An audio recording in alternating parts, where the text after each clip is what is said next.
வணக்கம் நண்பர்களே.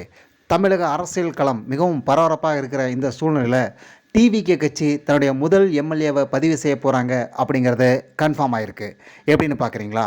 ஏன்னா இப்போது ஏடிஎம்கேலேருந்து வெளியில் வந்த செங்கோட்டையன் அவர்கள், செங்கோட்டையன் அவர்கள் நீண்டகால அரசியல் அனுபவம் உள்ள ஒரு பெரிய தலைவர். இவர் எம்ஜிஆர், ஜெயலலிதா அவங்களுடையலாம் மிகப்பெரிய அளவில் அவங்களுடைய மிகப்பெரிய பேக் போனால் அவர் விசுவாசியாக இருந்த ஒரு தலைவர். இப்போது விஜயோட சேர்ந்திருக்காரு. இவர் கோபிச்செட்டிப்பாளையத்தில் மிக பெரும் செல்வாக்கு பெற்ற தலைவர். ஏன்னா இதுவரைக்கும் 1977 இதுவரைக்கும் தோல்வியே கண்டிராத ஒரு எம்எல்ஏவாக அங்கே இருந்துகிட்ருக்காரு. இடையில ஒரு 2 வருஷம் மட்டும் எம்எல்ஏவாக இல்லைன்னு நினைக்கிறேன். இப்போ அவர் தனது எம்எல்ஏ பதவியை ராஜினாமா பண்ணிவிட்டு டிவிகேல வந்து ஜாயின் பண்ணியிருக்காரு. இந்த ஜாயின் பண்ண விஷயம் என்னென்னா, மிகப்பெரிய ஒரு அரசியல் களத்தில் சூடான ஒரு விஷயத்தை உருவாக்கியிருக்குது. இப்போது இது 2026 எம்எல்ஏவுக்கு கண்டிப்பாக வந்து டிவிகே சார்பில் செங்கோட்டையன் நிற்பார்.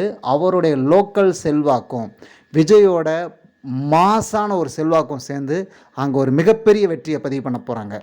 இதன் மூலம் டிவிகே சார்பில் வர முதல் எம்எல்ஏ அப்படிங்கிற மிகப்பெரிய ஒரு அந்தஸ்தை பெற போகிறாரு செங்கோட்டையன் அவர்கள்.